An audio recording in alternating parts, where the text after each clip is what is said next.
Fear God and keep his commandments. Hashtag live right.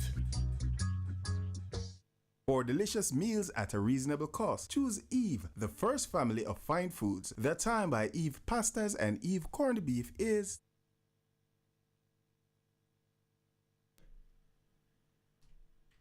The time is now a minute after 12.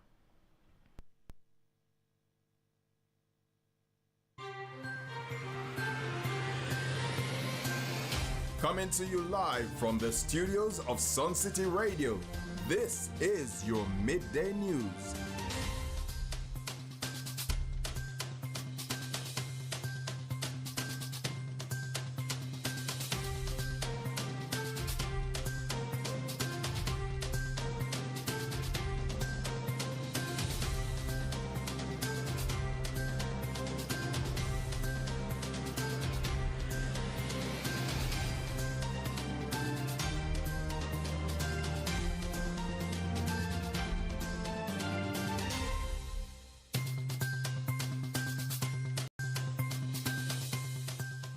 Good afternoon. You're tuned into the Sun City News Center here on 104.9 FM. It's now time for our midday news and sports update.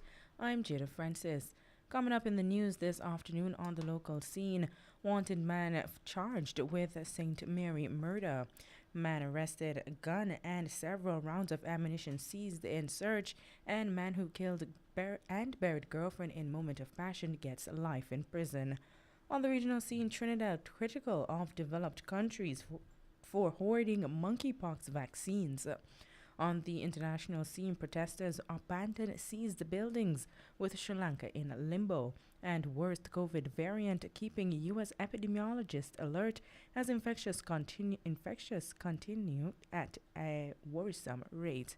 And in sports, Bangladesh clinch ODI series from West Indies after 9-wicket win. News in detail right after this.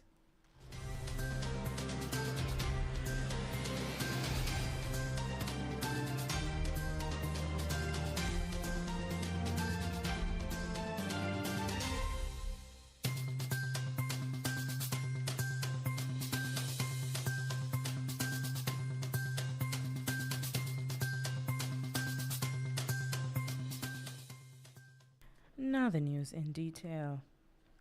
A St. Mary man who was wanted for a murder in the parish last May has been charged by police.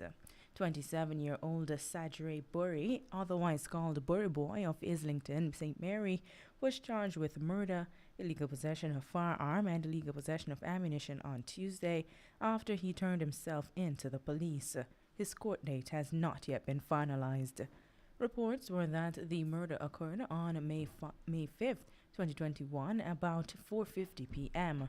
The deceased was identified as 56-year-old Randy Thompson of Friendship District in Islington. It was reported that he was standing along a roadway when the now accused exited a Toyota Axio motor car and opened gunfire, hitting him several times in the upper body. The police were called, and upon their arrival, Thompson was taken to the hospital where he was pronounced dead. An investigation was launched, and Burry was later listed as wanted by the St. Mary Police in January 2022. A team of officers assigned to the St. Andrew North Police Division arrested one man in relation to the seizure of an illegal firearm and 9 rounds of ammunition during an operation on Dunmere Close, Kingston 19 on Wednesday, July 13. According to reports from the Constant Spring Police, about 8:48 p.m., lawmen were in the area when they saw a man whose actions aroused their suspicions. He was stopped and searched, and one 9mm Taurus pistol with a magazine containing 9 9mm rounds of ammunition was found. He was subsequently taken into custody. However, his identity is being withheld pending further investigations. A 25-year-old man who stabbed his girlfriend to death in 2017 and buried her in concrete in their bedroom in what he claimed was a moment of passion was on Wednesday sentenced to life in prison. He had previously confessed the murder. Ayele Russell of Pee Wee Lane in St. James, who had fled to the United States after committing the gruesome act, will serve 24 years in prison before being eligible for parole. The sentence was handed down by Justice Courtney Day in the Westmoreland Home Circuit Court. The decomposing body of the victim, 24-year-old Nadia Dyer, was found with multiple stab wounds at her Negro Westmoreland house on June 7, 2017, 2 months after she and her 3-year-old daughter went missing. The child has not been found. Reports were that before the sentence was passed, Russell apologized to Dyer's family while professing his love for the young woman. And police are investigating the death of a taxi operator who was shot Tuesday evening on Malines Road in St. Andrew as he was picking up his girlfriend. Preliminary reports were that the taxi operator was in the Valentine Gardens area waiting on his spouse when he was pounced upon by unknown assailants and fatally shot. His body was found slumped over his steering wheel by a team of police officers. You're listening to Midday News on Suncity 104.9 FM.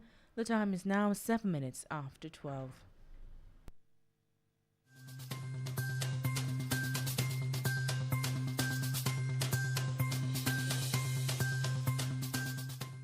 We now continue with regional news.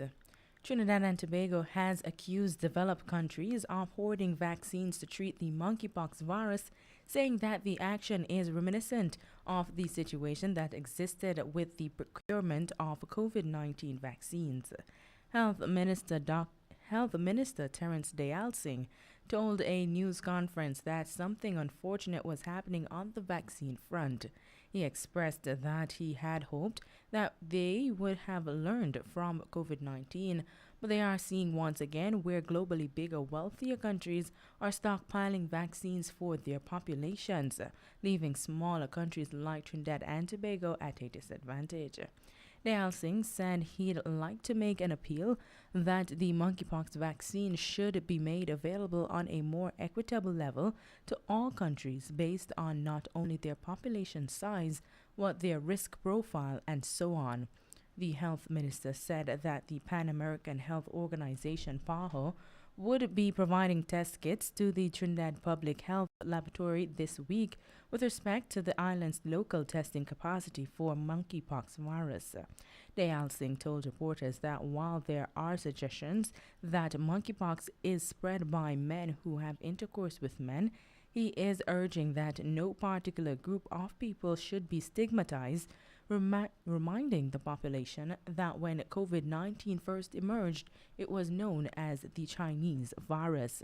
Jamaica and the Bahamas are the only two Caribbean community countries that have confirmed cases of monkeypox with signs and symptoms including a rash, fever, enlarged lymph nodes, back pain, and muscle pain. Meanwhile, as Trinidad and Tobago announced its plan to lift the policy of the mandatory wearing of masks to curb the spread of COVID-19, this weekend, health authorities have confirmed the presence of the Omicron BA.5 variant. Chief Medical Officer Dr. Rashan Parasram said the BA.5 variant had been detected among 20 samples sent for genomic testing at the University of the West Indies last week. And the data suggests that while the BA.4 and BA.5 variant may be more transmissible, none of the sublineages of Omicron have been shown to be more virulent. On the international scene, Sri Lankan protesters retreated from government buildings they seized and military troops reinforced security at Parliament on Thursday, establishing a tenuous calm in a country in both economic meltdown and political limbo. Embattled President Gotabaya Rajapaksa fled a day earlier under pressure from demonstrators furious over the island nation's economic collapse. But he failed to resign and promised and further angered the crowds by making his prime minister acting leader. Protesters want both men out and a unity government in to address an economic calamity that has triggered widespread food shortages, fuel, and other necessities. But with a fractured opposition and confusion over who was in charge, a solution seemed no closer following Rajapaksa's departure. Potentially adding to the turmoil, the president was on the move again on Thursday, flying from the protesters accused Rajapaksa and his powerful political family of siphoning money for years and his administrations of hastening the country's collapse by mismanaging the economy. The family has denied the corruption allegations, but Rajapaksa acknowledged some of his policies contributed to the meltdown. Months of protests reached a frenzied peak over the weekend when demonstrators stormed the president's home and office and the official residence of the Prime Minister Ranil Wickremesinghe. On Wednesday, they seized Wickremesinghe's office. Images of protesters inside the building lounging on elegant sofas and beds, posing at officials' desks and touring the opulent settings have captured the world's attention. They initially vowed to hold these places until a new government was in place, but the movement shifted tactics Thursday, apparently concerned that any escalation in violence could undermine their message following clashes the previous night outside the parliament that left dozens injured.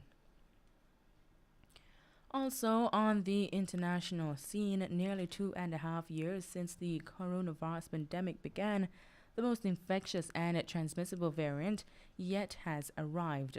Repeated COVID-19 waves have left millions of people dead, with only vaccines helping to blunt the toll.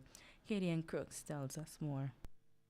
Now the virus is spreading again, evolving, escaping immunity, and driving an uptick in cases and hospitalizations. The latest version of its shape-shifting AB.5 is a clear sign that the pandemic is far from over. The newest offshoot of Omicron, along with a closely related variant, AB.4, are fueling a global surge in cases, 30% over the past fortnight, according to the World Health Organization (WHO). In Europe, the Omicron subvariants are powering a spike in cases of about 25%. Dr. Michael Ryan, the executive director of the WHO's Health Emergencies Program, has said that the number may actually be higher.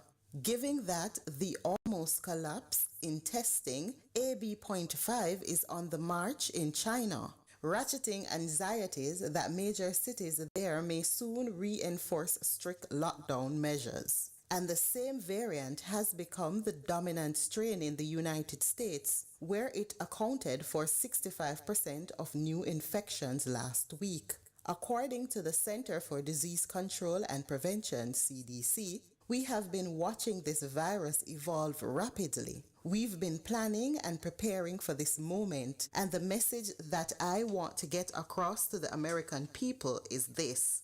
BA.5 is something we're closely monitoring, and most importantly, we know how to manage it, said Dr. Ashija, the White House's COVID-19 response coordinator. He spoke in a news briefing on Tuesday, on the same day WHO's emergency committee said COVID-19 remained a public health emergency and international concern. In a statement, the committee, which is made up of independent experts, highlighted challenges to the ongoing COVID-19 response, including a drop-off in testing and spotty genome sequencing, raising the question of just how accurately any nation might responsibly be able to monitor BA.5. Official data dramatically undercount the true number of infections in the U.S. Epidemiologists say leaving the nation with a critical blind spot as the most transmittable coronavirus variant yet takes hold. Some experts think there could be as many as 1 million new infections every day in the broader U.S. population, 10 times higher than the official count. As for how to manage the new wave, Ja urged Americans aged 50 and older to get second booster shots. Adults who are up to date with their vaccination are less likely to be hospitalized than those who are unvaccinated, but only about 1 in 4 adults in the US over 50 have gotten their recommended second boosters. Data collected by the CDC shows US health officials are urgently working on a plan to allow second COVID-19 boosters for all adults. A senior White House official confirmed to CNN. From the Suncity News Center, I'm Kadian Crooks.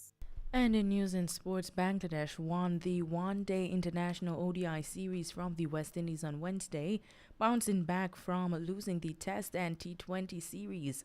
Bangladesh made the West Indies bat first and bowled out the home side for 108 in 35 overs. The Bangladeshis took less than 21 overs to reach the target for the loss of 1 wicket. The visitors have won the 2 ODIs by 6 and 9 wickets for a 5th successive bilateral series win. The last ODI and tour match is on Saturday at the same Providence Stadium, and Bangladesh will be favored to beat West Indies an 11th straight time since late 2018. West Indies couldn't handle the spin again as Naseem Ahmed took his first ODI wicket to start the West Indies collapse, and Mehdi Hassan Miraz finished the rout with 4 for 29. The home side rode some early luck when opener Kyle Mayers survived a messed up stumping chance of Mehdi, and Shai Hope overturned a leg before wicket decision to Naseem. But the batters didn't last much longer. Mayers was bowled by Musaddeq Hussain trying to defend on the front foot. Then Shamar Brooks was bowled by Naseem for the first ODI wicket in his second match. Musaddeq caught Hope, who mishit an attempted slog sweep, and in the same over Naseem got captain Nicholas Boran dragging on. West Indies was 45 for 4 and Naseem had 3 for 9 from 6 overs, 3 of them maidens. Musaddeq bowled out his 10 overs by the 25th over. He had 1 for 37, but the pressure he and Naseem built led to West Indies taking more frustrated swings. Rahman Powell was out for 13, trying to flick medium pacer Shariful Islam, and Brandon King charged and missed Maidi to be bowled on 11.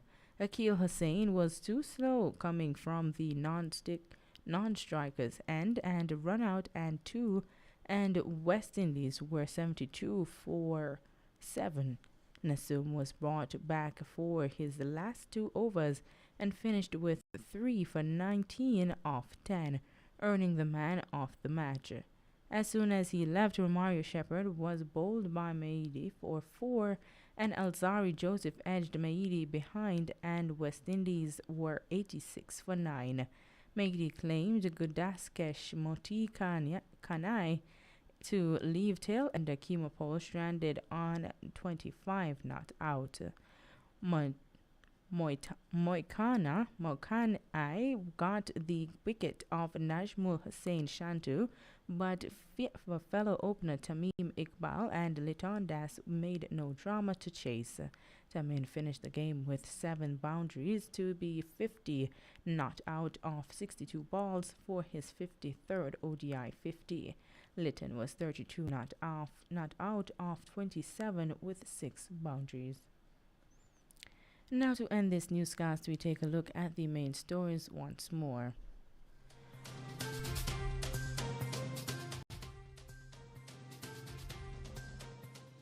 On the local scene, wanted man charged with St. Mary murder.